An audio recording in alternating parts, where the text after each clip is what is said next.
No, this is not one of those steamy love stories. For me to fall in love, any kind of love, is not easy and doesn't happen at once. Why? I have, like everyone else, a list of traits that I need to fall in love with before I actually fall in love. And you truly have to pass my litmus test. I have been alone and felt lonely for a few years now.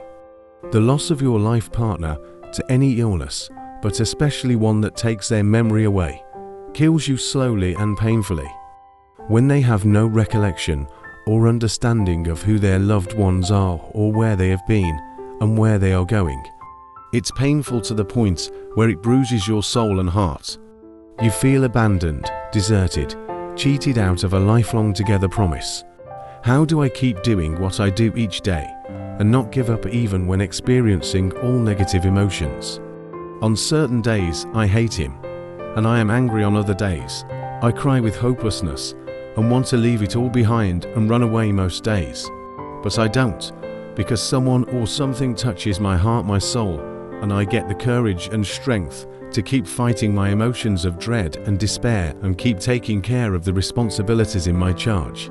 One such day, when I almost hit rock bottom, I was sitting alone in my room exhausted when suddenly I thought of this one person. She had loved me for years like her own daughter.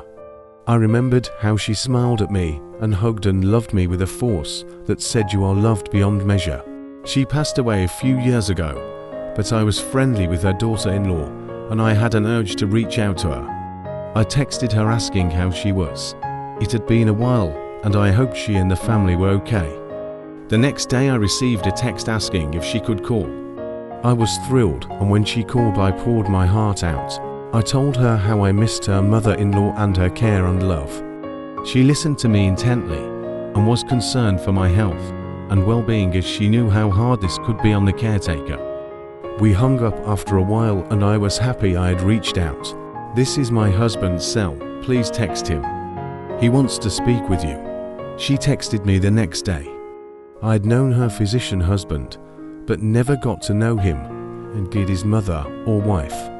I texted him, and he said he wanted to speak with me. A day later he called.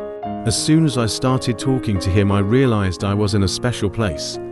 He listened quietly as I went over the last few years' events, and when he started speaking I could feel this positive energy flowing. It was as if someone had opened the doors of a beautiful, gentle, and loving symphony.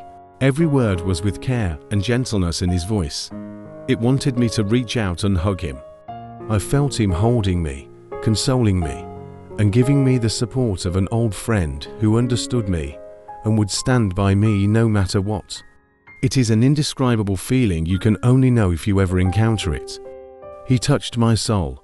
It seemed as if the universe had answered my prayers. I cried and laughed with him.